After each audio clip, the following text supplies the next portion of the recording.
everyone, I'm Matt, and I just got back from the comic book shop, and I'm going to show you my haul that I'm very excited about.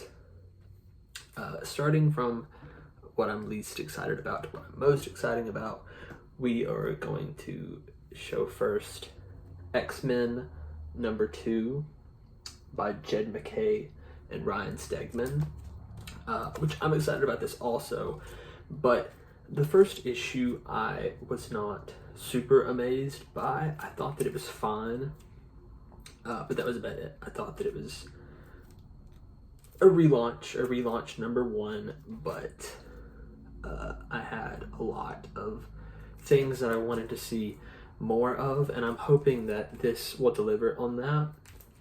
But I also saw several people saying that they were not very impressed with this issue and that it felt like filler. So I'm hoping that I don't agree with those people, but I'm trying to give all these new From the Ashes X-Men books a fair shot. So I'm gonna give this issue a shot, see if it's any good. If it's not, I may take MacKay's X-Men off of my subscription pull list, but we're gonna give this a shot. X-Men #2. And then next up, I didn't actually order this one, but the owner of the comic book shop that I go to, he put it in my box. He put it in my box where all of my titles that I subscribe to go. And since he already put it in there, I just decided that I would go ahead and buy it because I was already considering it. And that is X Factor #1, written by Mark Russell, with Quinn doing the art, I think. Yes, with Quinn doing the art. This title, I'm excited to see what happens here. I know that there were complaints, but I also know people who really enjoyed it. I'm interested to see the writing because I haven't read any of Mark Russell's previous work, but I've heard people say that it's really good, specifically Flintstones and Snagglepuss, I believe it was. And I looked at those, and those actually looked very interesting. And if I don't enjoy this X Factor, I probably will still go back and try and read his Snagglepuss and Flintstones. But we're gonna give this a shot. I know what happens to Farrell. Spoiler alert, but I know what happens to Farrell. I'm not excited about that because I'm actually surprisingly a big fan of Farrell. I think she's a very fun character. But it also has Frenzy and Pyro over here. Big fan of those characters, especially Pyro.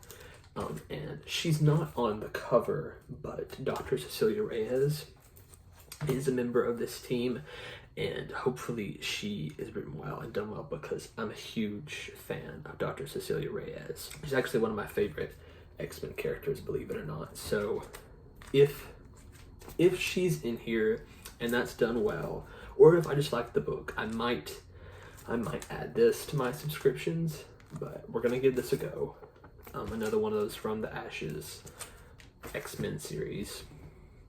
And then another one we have, now I've already read the first issue of this, and that is Phoenix #2, written by Phillips, with Miracolo on the art.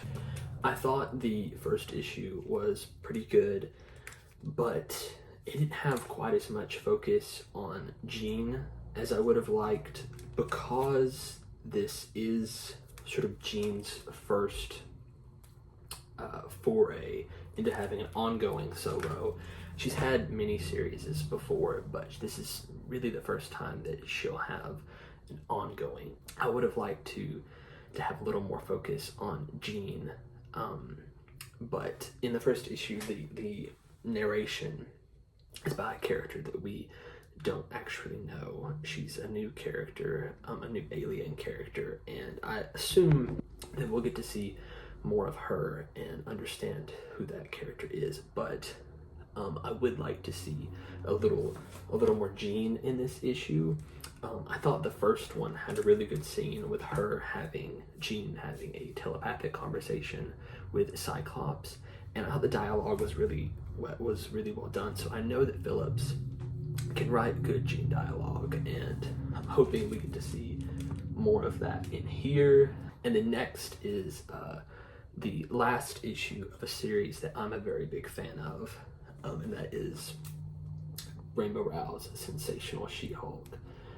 This series is excellent, and I'm very sad that this will be the last one. We have Genolet as the artist for this issue.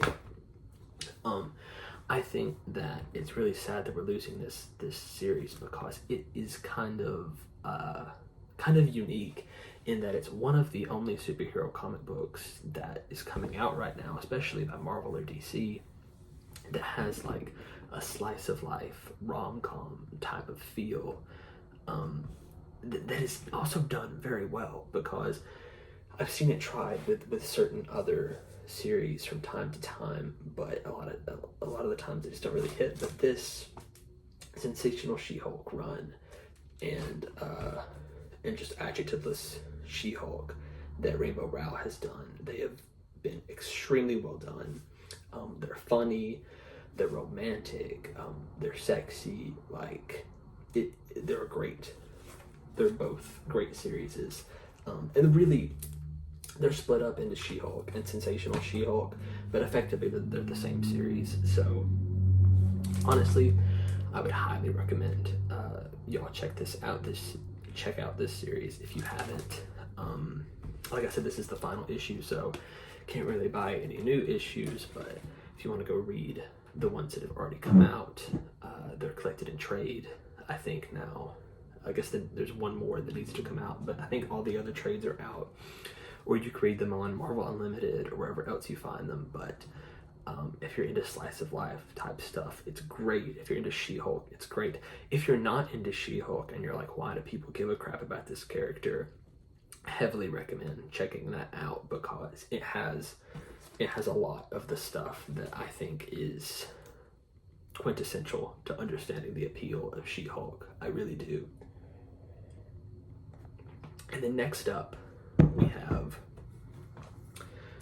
Kieran Gillen and Caspar Wingard's Power Fantasy #1. I'm very excited about this, because this is the first indie comic that I've like subscribed to, that I've ordered. I've read some trade paperbacks, and I have like a few random 90s Dark Horse and Image comics that I got in like poly bags or whatever.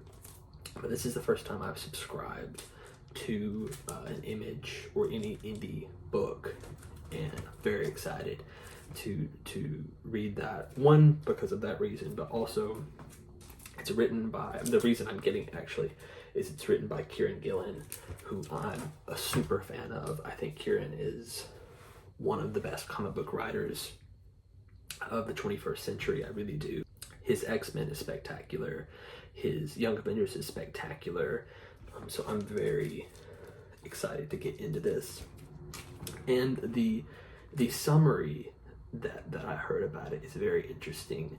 That like sort of gets into, because there's always so much discourse online with comic book superheroes about like who beats who has the strongest powers, and this sort of goes into the complications of like overpowered characters, is my understanding. So I'm very interested to read this, and I don't think that I'm very familiar with Caspar Wingard's art, but if he did this cover looks really good. So I'm excited to read this. And then we've got two more. These last two are the ones that I'm the most excited for. We've got the Immortal Thor #14 by Al Ewing on the writing. We have Bazaldua on the art. Very excited about this. Al Ewing is, I just gushed about Kieran Gillen. Al Ewing is probably my favorite artist of the 21st century. I don't think very many people can really compete, or maybe not 21st century, but definitely the last 15 years. Very excited to get into this. I have read all the previous issues, and the first couple arcs were spectacular. They were great. They were exactly what I expected Al Ewing's take on Thor to be, because Immortal Hulk is, besides Chris Claremont's Uncanny X-Men, probably my favorite series of all time. X-Men Red was spectacular. I'm so sad that X-Men Red got cut short. I would have read 500 issues of X-Men Red. At least I think X-Men Red should have got 50 issues.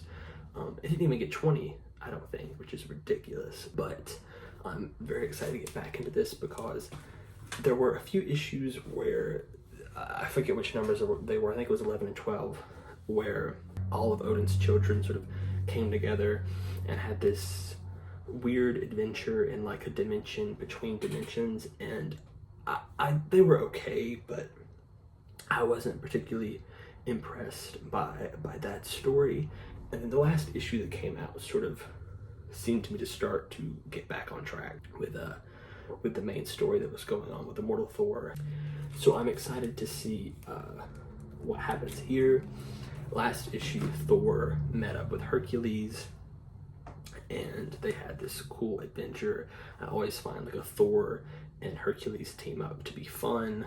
And so it looks like they have to fight who but Hercules' father, Zeus, two gods of lightning.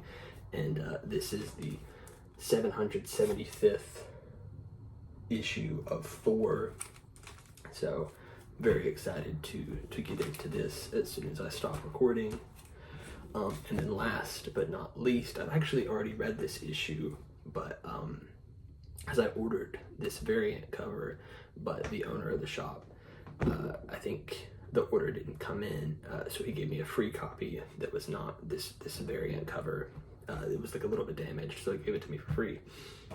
But the variant I ordered came in.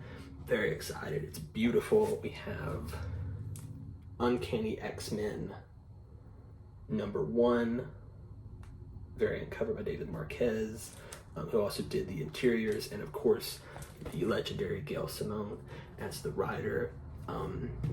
Obviously I've already read this, like I just said, but I very well may read it again.